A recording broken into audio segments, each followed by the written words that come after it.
Ours too. Thank you very much for your time. We have just a few questions. Good, sure. First of all, you are in Johnson City tonight to support Republicans across Tennessee, Correct. mostly Senate candidate Marsha Blackburn. She is a fantastic woman, Marsha. I've known her for a long time. As you know, I've been in Tennessee a lot. We won by a lot, I think 26 or 28 points.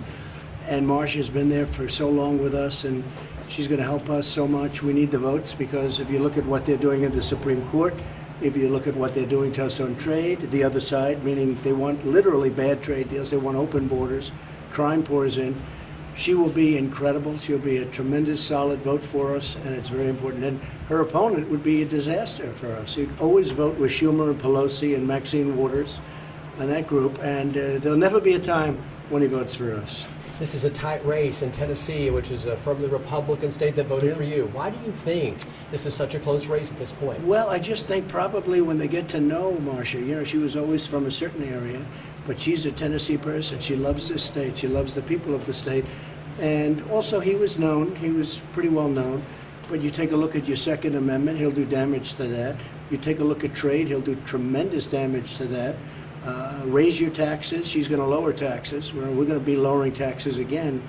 So really Marsha will be, I think she's just going to be outstanding, and she's a good person.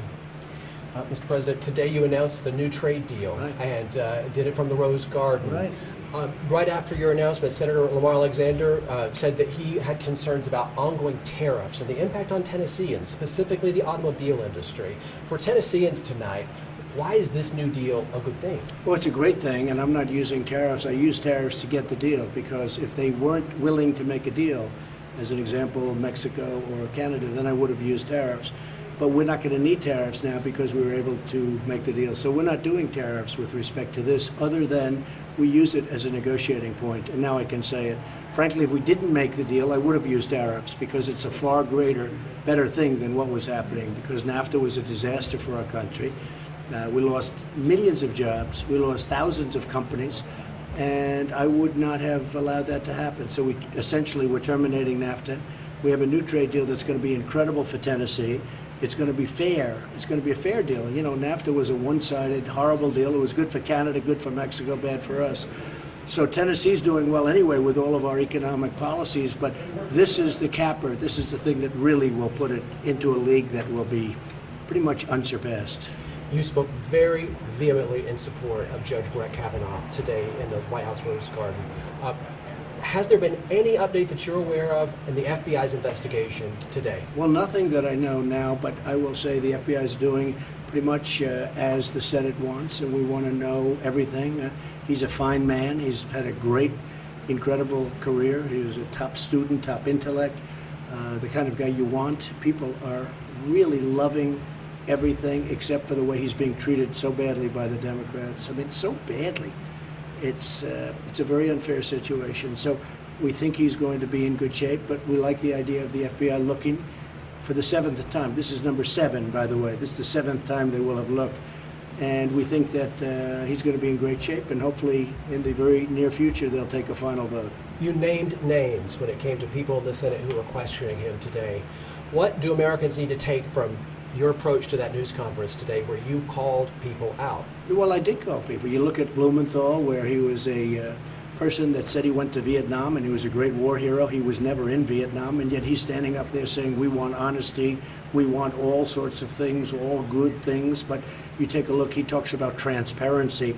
I mean, here's a guy who literally for 15 years talked about the fact that he was a great hero in the Vietnam War, that comrades died alongside of him. He was never in Vietnam.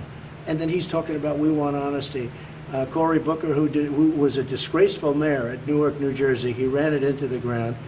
And take a look what he said when he wrote stories when he was in high school and college about his relationship to women. Just take a look at what he said. You know what I'm talking about. Or take Dianne Feinstein, where she holds this letter and everything, all information. She holds it till after everything's finished, and then she brings it into the last moment, and then they complain they need more time. This is dishonest stuff.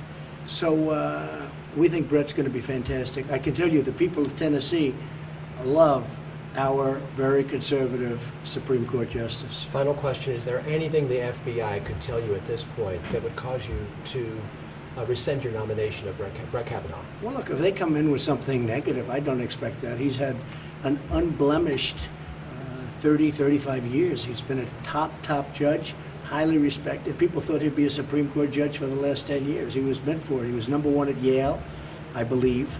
He was #1 at Yale Law School, or right up there. I think he was actually #1. And he's a great student. He's a I feel he's a very compassionate guy. What they did to him and what they did to his family, what they did to his daughters, the things they said, it's just a disgrace.